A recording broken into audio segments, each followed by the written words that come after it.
The sun was setting over the forest near Jetavana Monastery, casting long shadows across the land.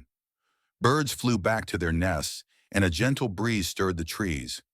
Under a great Bodhi tree, in the heart of a clearing, sat Gautam Buddha, cross-legged, radiating calm. Around him, a small group of monks and lay disciples sat in silence, listening to the rustling of the leaves. Among them was a young man named Malananda, a scholar who had studied Vedic scriptures all his life. He was clever, articulate, and full of questions. Too many, some might say.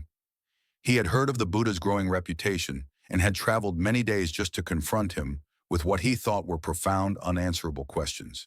He bowed respectfully and asked, "Great sage, I've heard many stories of your wisdom. But tell me, is the universe eternal, or is it not? Is the soul separate from the body, or are they one? Does a Tathagata, an enlightened being, exist after death, or does he not?" The crowd grew still. The monks exchanged glances. These were questions many had asked, but Buddha often left unanswered. Buddha looked at Malananda with eyes full of compassion. His voice was calm, gentle, and steady. "Malananda, you are like a man struck by a poisoned arrow." The young scholar frowned, puzzled. "A poisoned arrow?" he repeated. Buddha nodded. "Yes. Imagine a man has been shot. His friends run to find a doctor. But the man refuses help until all his questions are answered.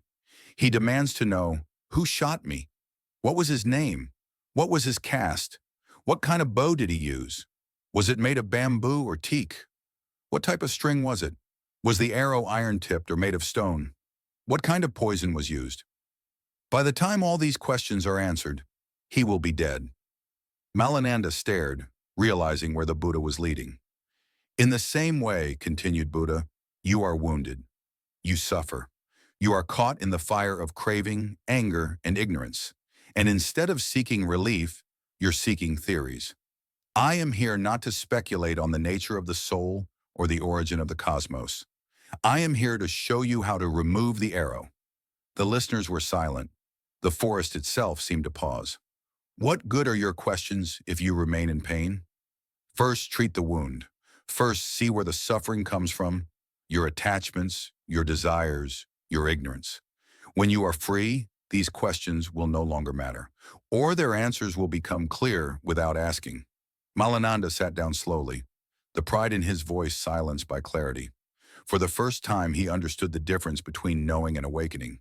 That day, he did not ask another question. He listened, and in that silence, the healing began. If this story touched your heart, let us know in the comments what it meant to you. Like the video if you believe in the power of peace, and don't forget to subscribe for more beautiful stories filled with wisdom, inspiration, and calm.